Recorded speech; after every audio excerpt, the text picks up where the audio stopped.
Yeah, Ciro, you brought up a good thread here, which is people we've had on as special guests. I think we had Eva Bodman on for the second. So prior to Paul Hildenbrand, we had Eva Bodman. Yeah, now Eva was good. We brought her on to talk about Tabby Star at the second anniversary of the publication of the Tabby Star preprint. That's pretty detailed. If people want to get, go back and listen to that. That was what? That was episode 81. 81, yeah. Okay. Eva is still working on Tabby Star, by the way. There should be some new stuff out soon, so stay tuned. So that was the occasion was the second anniversary, right, of the discovery of the. Well, it was the second anniversary of the publication of the discovery. Not it was the actual the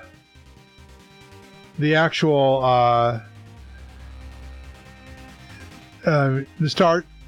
Humanity's been observing that star since 1890s, but the detailed observation took place in Kepler 2009, 2009-13, and then Tabby Boyajian came in and said, "Let's fund a observation of the star," which is still going on, by the way, and with relatively cheap telescopes. That was right and she was right before Jake Robbins. Yes, which I already talked about. We Martians. Yeah, Jake is still doing the We Martians podcast, and I would recommend that. He's a good guy. And then Frederick Kane we've already talked about Frederick Kane extensively on episode 75. Right.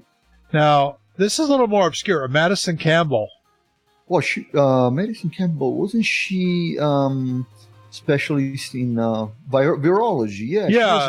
She's a graduate. I don't know if she's done with. I think she's still working on her PhD in virology, and she's really interested in sort of microbes in space, and I haven't really caught up with her lately, but people probably recall her as a really slender, redheaded I watched young lady who was on our. It's good to have young people on the show, but actually the one before that we had Morgan Irons, who's also very, very young, and her dad Lee Irons the show before that. So and all that was about Mars. They do extremely fascinating work, by the way. I followed them quite a bit as far as now Morgan and her dad could not tell us a whole lot about what they were working on because they had proprietary stuff going on. If I was to continue this podcast, and maybe we'll do this anyway, we'll get Morgan back, and I'm sure Morgan is now in graduate school, and she's I'm not sure where the business is going on that. It's still going. I think they're trying to get something up there at some point. Yeah, that's true of about 10,000. I mean, I think the first step is some sort of orbital experiments. But. Right. At the mercy of Mr. Musk. Now, the one before that was Jack Brewer on our Halloween podcast for 2016. Yep. And Jack, we talked about alien abductions, and Jack is a big skeptic of the whole alien abduction phenomenon, but we talked about that, and that was fun. Yeah, I wasn't that one. I'm still in touch with Jack, by the way. That was a successful episode, right? We had over 1,200 views. I mean, downloads. Yeah, so far. In fact, probably more. These download numbers are I'm not updating that up frequently. So, and then we went. I think it was Adam. It was Adam who wanted us to have Morgan Renberg on. Yeah. He was the.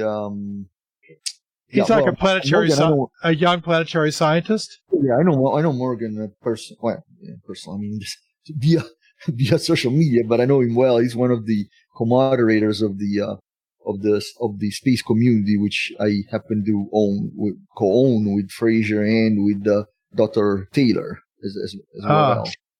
Yeah, Morgan. That was kind of more of an educational episode, but I always said that this was not a didactic podcast. This was not a classroom, but every once in a while we have somebody on who just wants to educate, and that's okay. Well, he's very specialized. Yeah, his specialties is Saturn in the rings, and as far as I know, anyway. But we threw a lot of stuff at him, and he handled it pretty well. Oh, he's extremely smart. And then back in earlier 2016, we had Bob Novell on. I think was that was Mateusz's idea. I think, wasn't it? Yeah.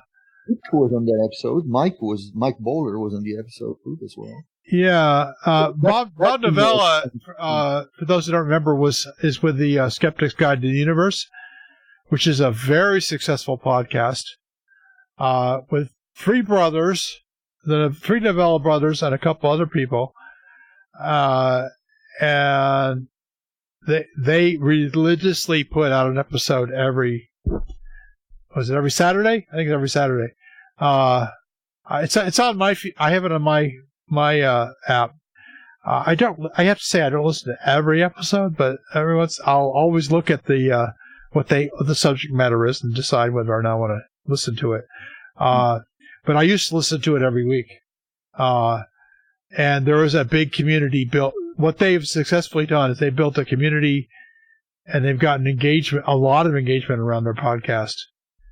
A lot of that has to do with the talent of Bob's big brother, Steve, who is brilliant. And Steve is actually the host and the main guy behind the podcast. But Bob was fun to talk to. I enjoyed that. And then before him, now this was the one that Mike Mongo got involved in episode 33. Yep. Mike just sort of dragged James Muncy along with him. 2015. In November, just about 3 years ago. Yeah. James Muncy, who was a space lawyer. I know nothing about the guy, but I thought it was a fun conversation. He's in the game. He's at a lot of the space science conferences. He's a frequent speaker, and he's one of the legislation guys that everybody. Well, anytime anyone's putting together some legislation having to do with space rights, somebody's going to be communicating with James Muncy. Yeah, well, I mean, I have to admit, I don't keep a close ear on that world. Maybe I should, but it's important, very important. And this was just after a new law had come out talking about exploitation of space resources. We're still kind of at the early stages of that. And by the way, I just heard last week that Planetary Resources was bought out, and they're kind of in a low ebb right now. It got bought by a cryptocurrency. Yeah, and something weird like that. I was a little dismayed by the news. Yeah, so was I. Because I actually wanted to work for them at one point. I actually applied to work for them. I was willing to move to Seattle, my whole family to Seattle to try to make this happen. And I'm kind of glad I didn't do that. But, working to spend on a house there? Yeah, well, I mean, they had a really cool job application form, by the way. They asked you how good you were at soldering, that sort of thing. Doesn't matter what position you're applying for, you had to be kind of a maker. And I admire that, but the problem is they haven't, the return on investment for the investment horizon for asteroid mining is quite a ways out, and it's hard to keep the funding going. So I think this is probably the best move for them. I don't know if we'll ever hear of Planetary Resources again, but, we'll see. Now, on episode 31, we had, that was another Halloween episode. It was in October of 2015. That was a fun one. I remember James hosted it, so I could be drunk and crack what and just shoot what. I miss James. Yeah, he's an Okie. James, I'm in regular touch with online, but James has a job that keeps him extremely busy. And he's got 2 young boys at home, so I'm sympathetic to him not being around very much. Yeah. And I think he's probably a great dad, and because probably is. For Halloween, his son, one of his sons wanted to go as a Dungeons and Dragons character, and James handmade every part of the costume. Wow! So kudos. But we had some people from some ghost and paranormal podcasts on there, and we talked about cryptids. James has his own episode. He's on the podcast. He has the Red Dirt Skeptics, but they have been struggling to get episodes out for the same reasons that I just mentioned. You have 2 little boys in your house. You're not going to have time for much else. You guys, did you see Raphael? My son's he was Ziggy Star-Lord. So he was going to be Ziggy for Halloween. He was going to be Ziggy Stardust, and then on the day of Halloween, he decided he wanted to do Star-Lord again from Guardians of the Galaxy. He's got sure.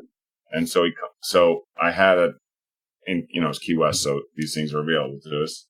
A makeup artist to do the Ziggy Stardust makeup, and then he decided he wanted to do Star-Lord, so we combined it into Ziggy Star-Lord. Oh, that's pretty interesting. There's a link. I just sent you a picture. I don't know how that's completely inconsistent, but that's not a bad thing. Definitely should be a movie in its own right. Ziggy Star-Lord. He was my hero. I was like, Ziggy Star-Lord, yes. So Ziggy Star-Lord plays guitar. Okay, good. And then he got to hear, he got to actually while the makeup was being applied, we played Bowie for him. Yeah, which was so cool. Well, I'm a big admirer of Bowie, but yeah, okay. I'm not gonna diss that at all. That's pretty good. And then on episode 29, we had Tim Shank, 30. We had Tim Shank, who's one of our weirder guests, but weird in a good way. You guys get all kinds of stuff implanted in his body. I haven't kept up with him, but if you want to go listen to episode 30, I would recommend it. That was kind of fun. And Marcia Barnhart, Nick Nielsen, and Buck Field were the panel. Anybody? Oh, and Adam Smith. Yeah. And then here, one of the most popular episodes up to that point was episode 27, which was by the way, I should point out, episode 26 was a complete failure, the worst episode, the worst, least popular episode. But 27 was 3 Mars One candidates. Yeah. Ryan McDonald, Dan McGrath, and Oscar Matthews. And they were responding to the episode we'd done earlier, episode 21, about Mars One. And they seemed like really, sharp young people. In fact, Ryan was on later in another episode. That's what I thought it was, wasn't he? But I don't see him listed in the... Was he? Who was? Was he on the... Ryan. He was in the panel. I have him on the panel for... but anyway, Ryan's done as a real deal planetary scientist. Who's doing some... I don't think he's got his PhD yet, but he's still working. He's doing good work. He was a Mars One. He was one of the Mars One candidates we talked to. In fact, Ryan really initiated the whole thing by emailing me and saying, "I don't agree with everything you said on the earlier episode. Can I respond to that?" And he did it in a very nice, civilized way. And I said, "Sure, why not?" So, in that episode, we had Antonio Paris, Adam Smith, David Grigg, and Patrick Festa.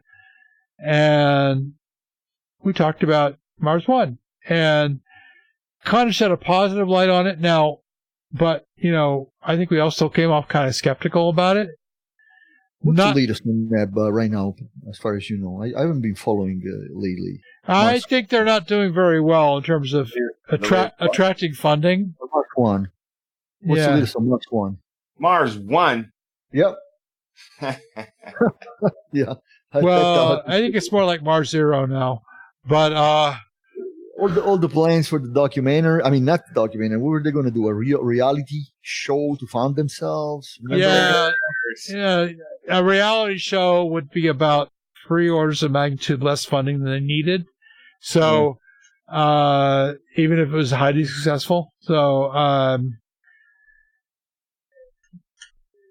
and the problem with reality shows is they're not reality. So, they didn't have a good plan for getting all the money. And at this point, I think they basically are, they're in a state of limbo, right? Like they're zombies. It's a zombie idea. I mean, it was a brave one, but it was not going to happen because there's just not enough billionaires behind it. They still have 95,000 followers on Twitter, and the guy Bas Lansdorp was tweeted on November 3rd about being an event in New Zealand. Yeah, I don't know how they're going to ever. The Mars One project is already in its early stages with the aims of sustaining human colony on the planet within the next 40 to 100 years. At least 100 individuals have been selected as potential candidates to form part of the experiment.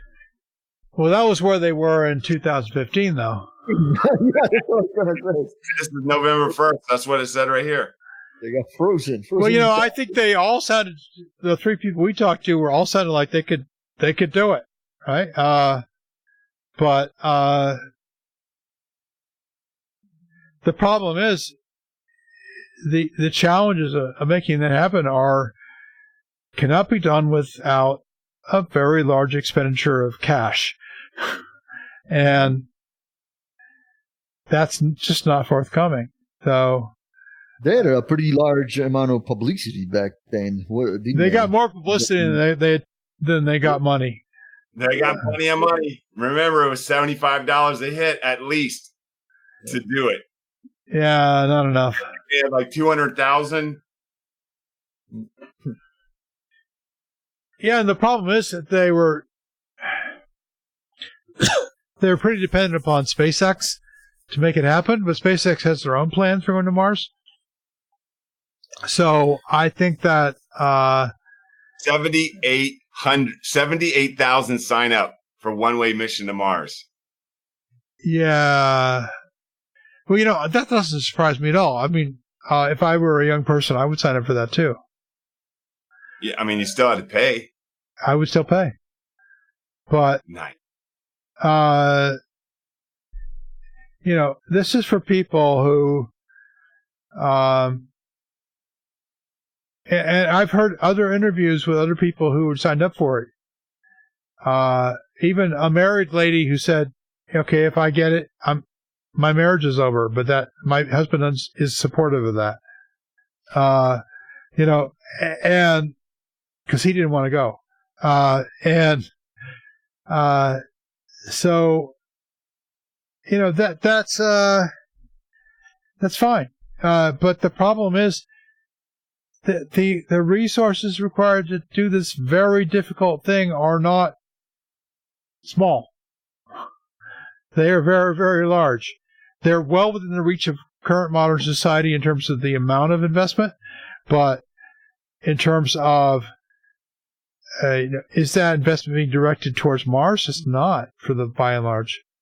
So they need billions, and they don't have billions. They need many billions, not just There are other people out there who actually have billions and are spending it on different stuff and not spending. Well, I mean, they've spent people like Jeff Bezos has spent billions already on developing the technology to get there, but he's only partway there. I mean, Jeff Bezos is the richest man in the world, and he spent billions of his own money, and he's only got a little bit of what he needs to get to Mars. $6 billion. And Lansdorp has established a new business arm which will sell exclusive rights to broadcast footage of the mission. Yeah, that'll raise about 1/10 of 1% of the money they need. If they're lucky. Okay, let's move on to episode 20, which was Pamela Gay. And on the panel we had Adam Smith, Ciro Villa, Mateusz Macias, and Antonio Paris. Now, Ciro, I'm sure you remember this one. This was a really good one. Yeah, that was a very good episode. Actually, I'm kind of almost a little surprised it only garnered 409 downloads, but that I guess it doesn't mean anything. Yeah, downloads aren't the only gauge, but I mean, Pamela, she was really honest with us about her anxieties about getting funding, right? And she wanted to talk. What she wanted to talk about primarily was her citizen science initiatives. Dr. Gay is brilliant. I really admire Dr. Gay. I've admired her for a long time. She's very technologically oriented, and she was one of the first people, to my knowledge, that actually did stuff in Second Life. Second Life, the virtual world, right? Yeah. She actually created did virtual speeches, if you want, with her virtual persona, with her avatar, right there on Second Life. And right. Of course, we know about her work with Fraser Cain. Right. We were talking earlier on. But now, most of her working day is taken up with the citizen science stuff, right? Oh yeah. She's extremely involved with Quest. Is one of her. Yeah, and she's done. And at the time, in August of 2015, she expressed a lot of anxiety about getting funding for that. And a few months later, she actually did get funding. So that kept her going. Which I'm very pleased about that. I haven't kept up with that, but I think hopefully she's continuing to move forward with that. To my knowledge, she travels a lot. Yeah. I follow her, periodically from time to time on Twitter, and I know that she really travels a lot lately. Anyway, she's been trying. She was involved early on with Galaxy Zoo. and then she moved, and that was part of her. So this whole she's running the real leaders in the whole citizen science movement. So totally, she's one of the big names there. With Cosmoquest, like it was great to have her on for that, and she also talked a little bit about her her feelings about sexual harassment in the science community. It's a big topic, big topic. And it became even bigger after that. But apparently, there were some people who took advantage of young female scientists, and was it before or after the scandal? What's his name? Yeah, the famous physicist. I do. I knew. You mean the exoplanet discoverer? Yes, exactly. Enough. Whose name completely escapes me right now. I actually interviewed him for the WoW signal. Okay. And we don't need to say his name, but I think that was about the same time that he got into trouble at UC Berkeley. His name is Jeff Marcy. Exactly. Now he is legitimately credited with a lot of really important discoveries. And by the way, he's still active in that field, but he did have to resign from UC Berkeley. And by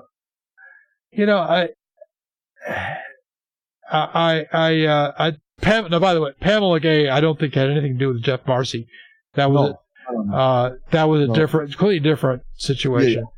But she did have issues, and she wanted to come out and say that, that it was not that it was tough for her with the whole, she had issues that she wanted to discuss. Yeah, and it's tough for her as a young female scientist to make it through that process while dealing with some guys who had different ideas. Now she's she's married and doesn't really want to, she's senior enough that she doesn't have to deal with that anymore. But when she was young, she did have to deal with it. I mean, it makes me sick to my stomach. I'm incensed right now. I work with SED students for the exploration and development of space. I get to work with young people who are just so enthusiastic and so excited about careers in space and science. And I have interacted with these people that have these views of people who are women. These people who are men. For me, that's the experience.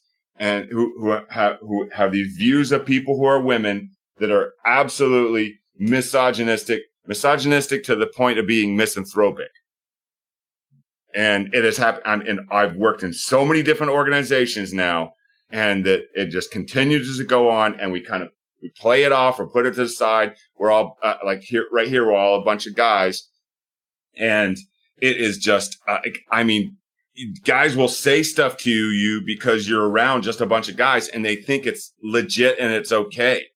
But paralleling that right now is are people that presume that I'm white and use the N-word around me, which has suddenly taken off in popularity. I travel a lot, so I'm in different environs, and then people are just like, oh, that's a white guy, and then N-word,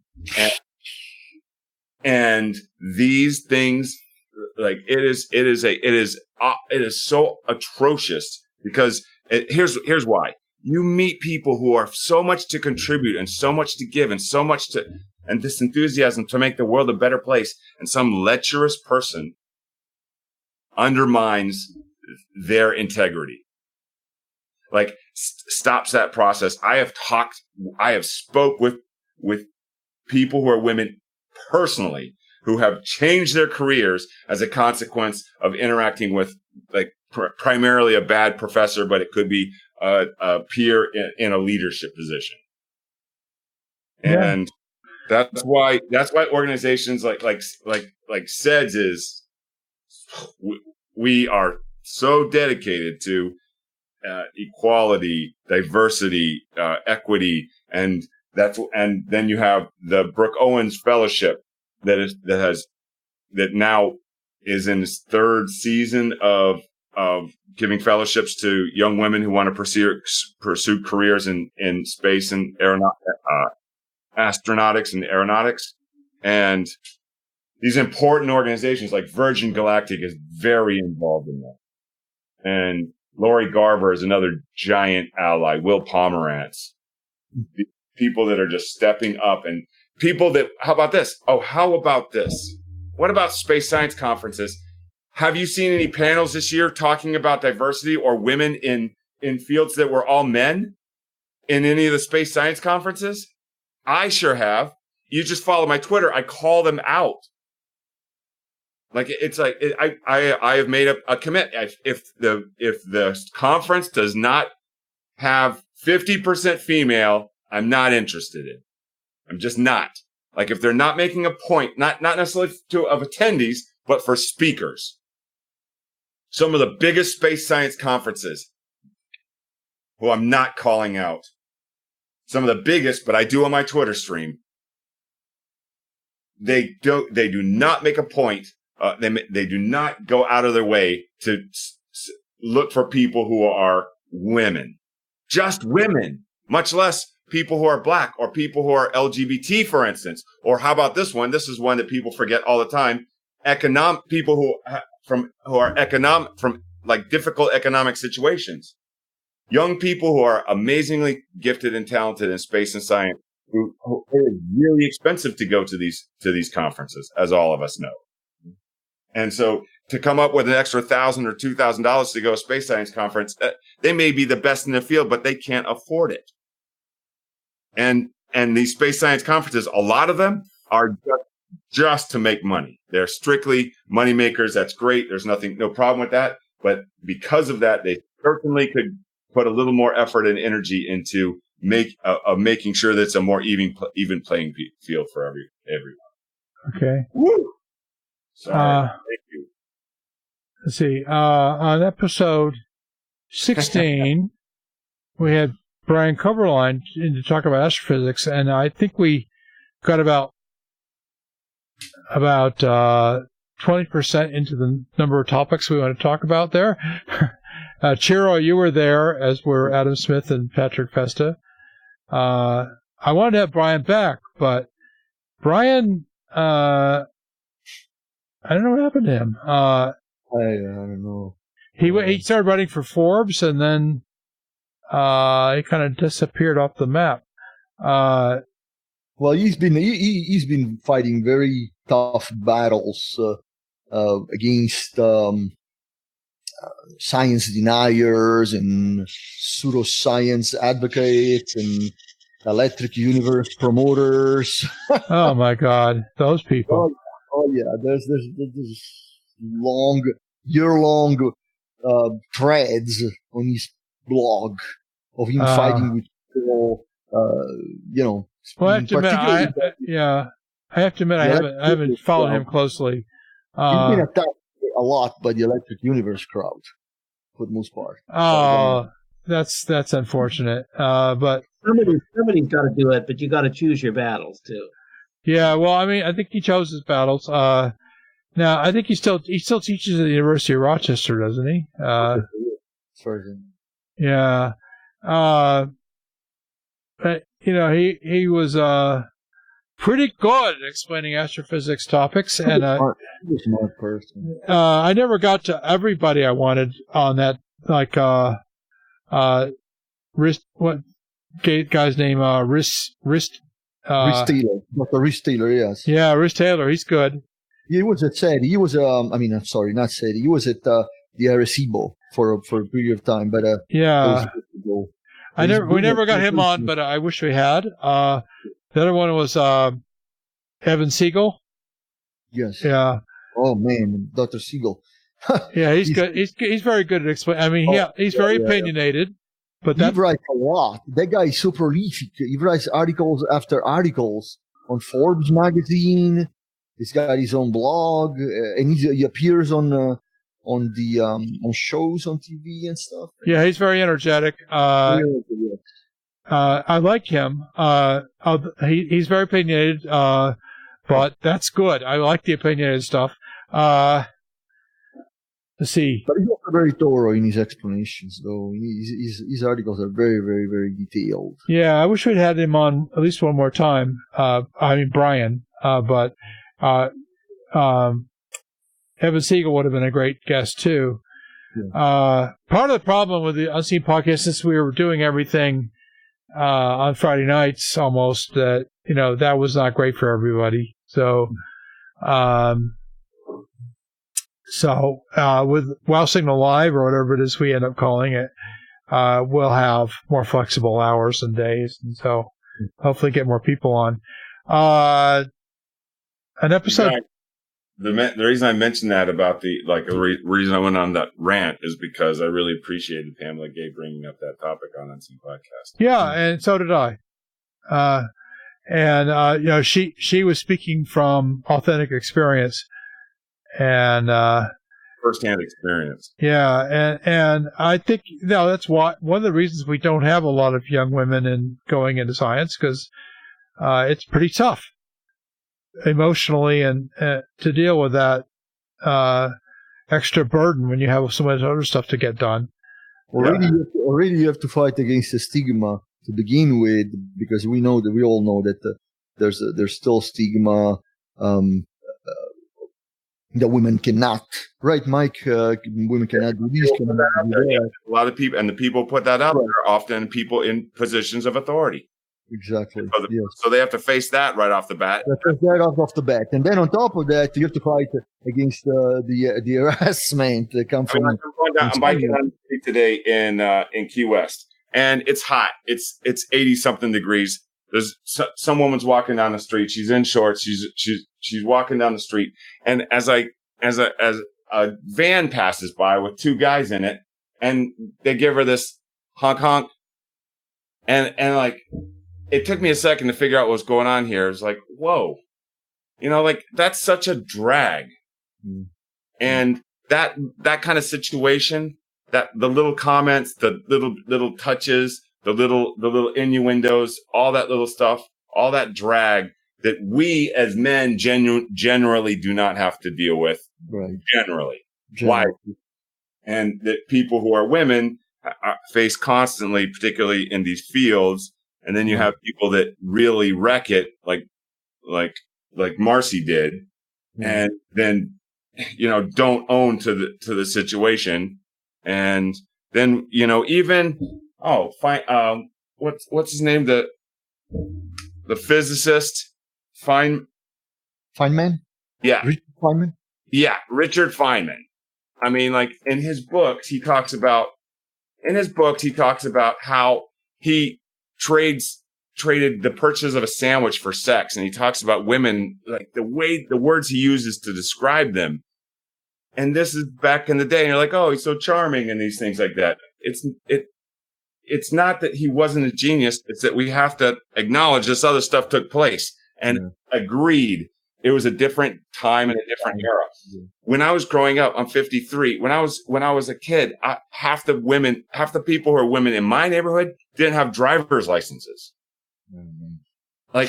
That's how far we've come from. Sounds like Saudi Arabia. Right. Well, yeah.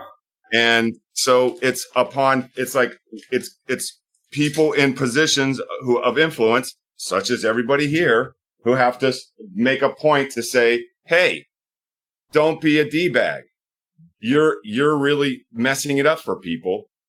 It is on us to step forward and say, hey, that's not cool. Okay. And that's how we make the world a better place, because, people who are women shouldn't just have to be the only ones standing up for this, because it's wrong for all of us. When we disenfranchise anyone, it's to the detriment of everyone. Society. Yeah, because these are some of the best minds and best thinkers I always say that a starship, when we talk about that, Icarus Interstellar, it's going to have everybody because you want to make use of all your resources. You want all the cultural nuances that every group brings. And that, that's why I get really into it. Like I really believe in it. So I'm very passionate about it because, of all my friends who have been affected by this and did it different ways. It's wrong if it's a man, it's wrong if it's a woman, it's just wrong. And that was awesome that Pamela came to this podcast and talked about that. All right. I'll tell you what, we're done about 90 minutes. Let's go around the panel and talk about some of your favorite memories of the podcast, and then we'll wrap it up for tonight because I have to do stuff tomorrow, as I'm sure most of you do as well. So let's start with Mike Bohler, who's not had much to say the last hour or so. Mike, what do you remember? What I liked was the discussions between Rick Nielsen and Buck Fields. Those little discussions, those debates.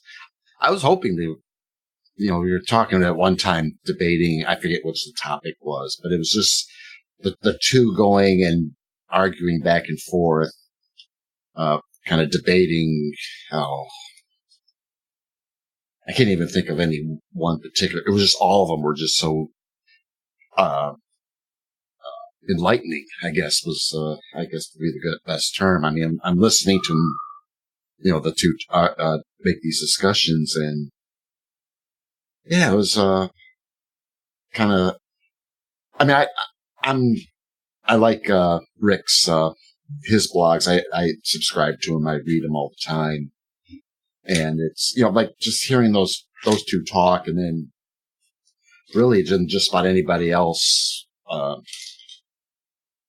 like Mike Mongo and, pretty much everyone else who brings what they know. And that's what I really liked about being involved with this, the podcast is just listening to smart people. It's been a learning. I mean, I've been learning.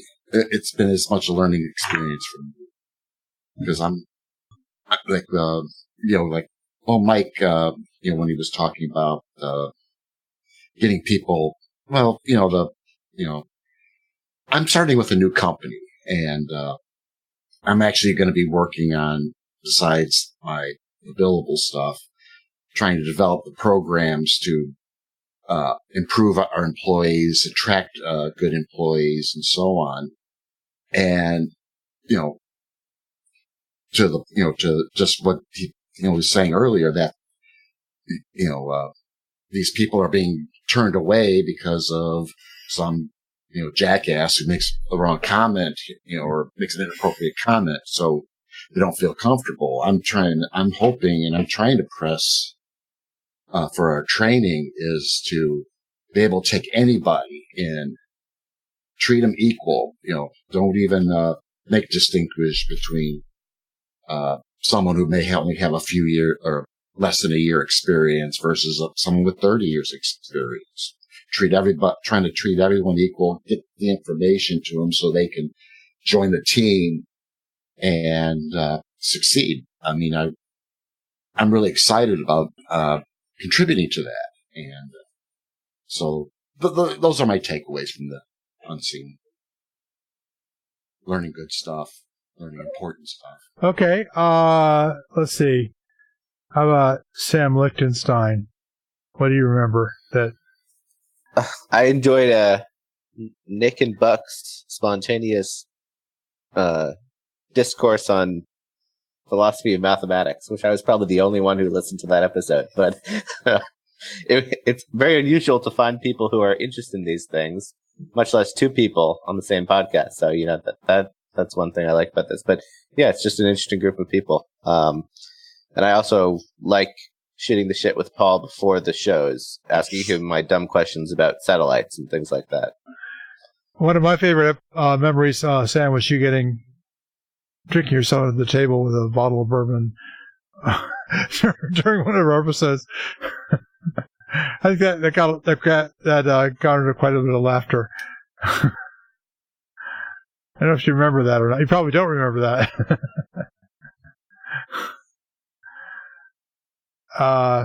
Okay. How about you, Ciro? Well, that was definitely a classic. The one with the progression of Sam gradually falling more and more asleep as time went by. You first notice one eye and then the other. I'm just messing with you, Sam. That was fun.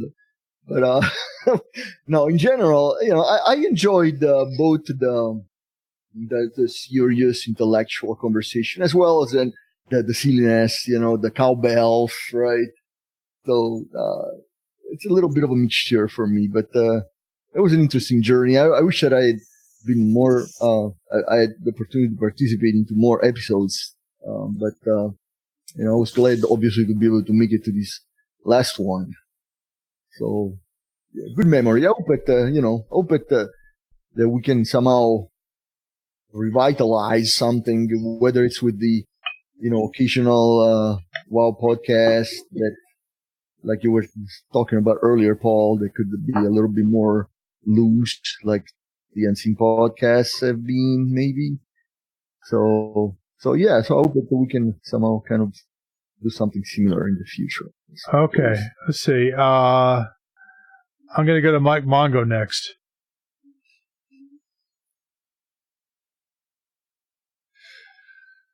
Well. Okay, thank you, Mike.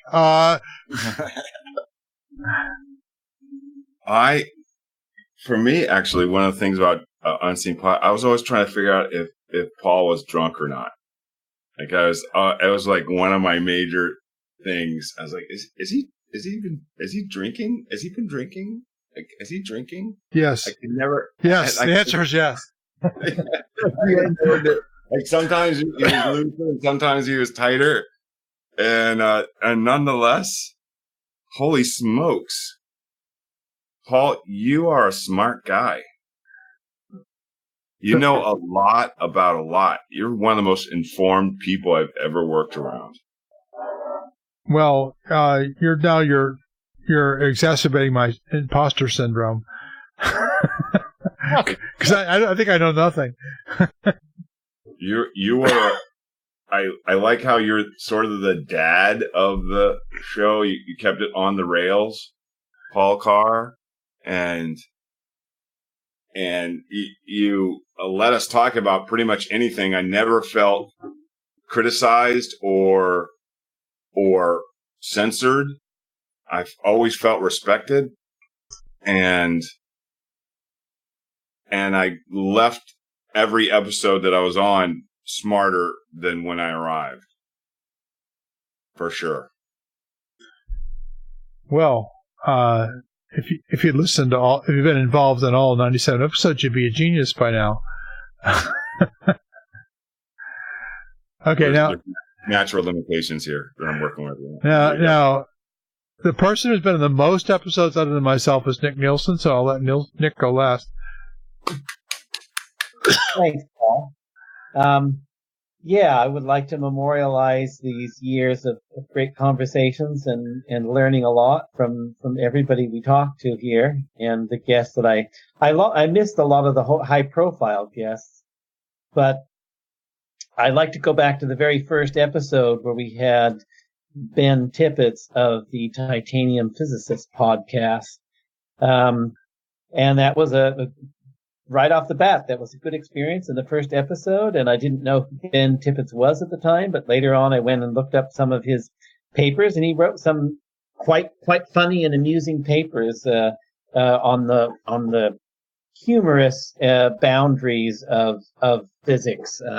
One in particular that plays off an idea in Lovecraft and other stuff. So it was great, and I really appreciated the opportunity to participate in so many episodes. Yeah. By the way, Ben's still doing that podcast, and although it's been not as many episodes lately, but he's still doing it. And pretty much the same old Ben. Okay, well, I'm going to have the last word because, damn it, I'm in charge here. And people like me. But I have a lot of memories. I started it, and I've already talked a lot about why the podcast is ending, so I'm not going to discuss that now. I think everything has a beginning, a middle, and end, and nothing should go on just because it's always been going on. There's a lot of bands I wish had broken up a lot sooner than they did. I think the Rolling Stones should have probably broken up like in the 70s. But no, for example. Well, there were many tears shed when the Beatles broke up. I think that was the right thing for them to do at the time.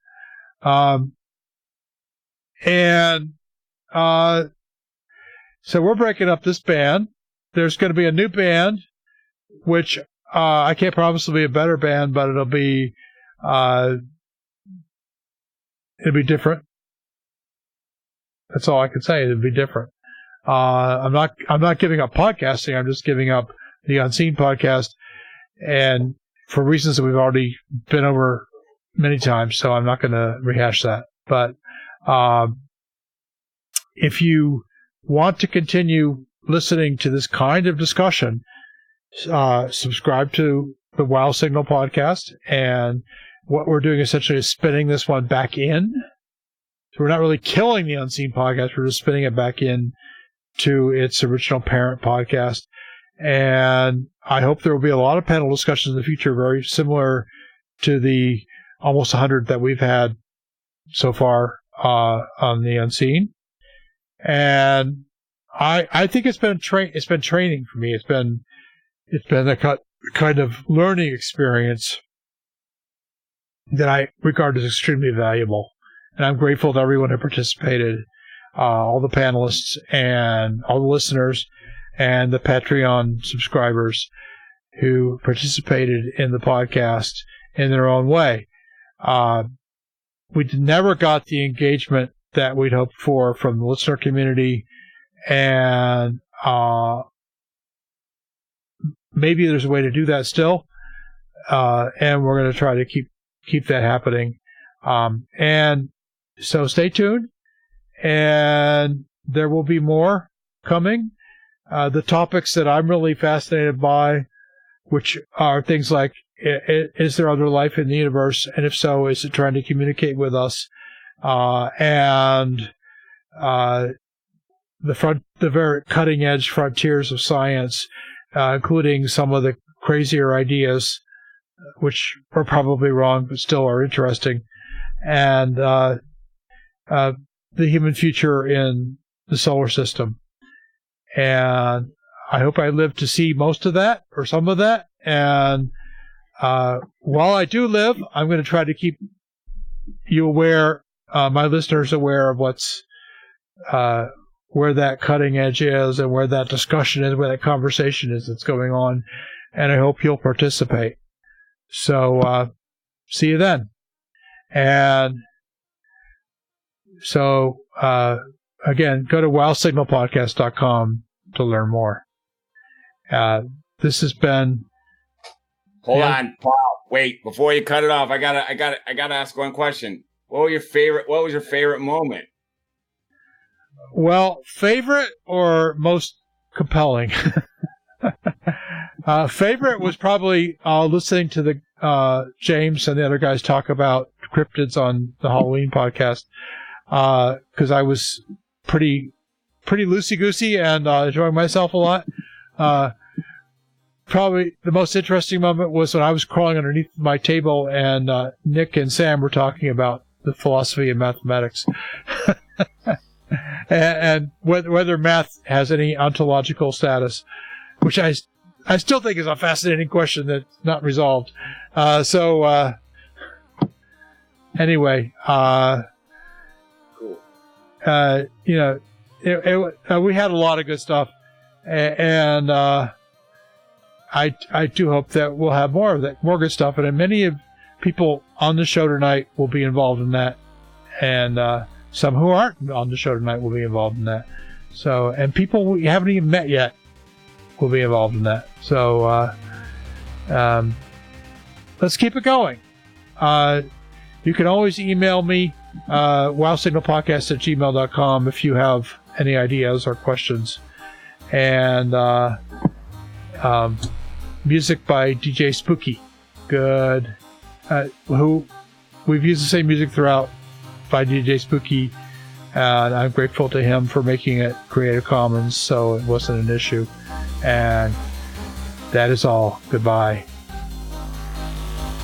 This has been the Unseen Podcast, the unscripted, uncut, and open participation podcast from Dream of the Open Channel.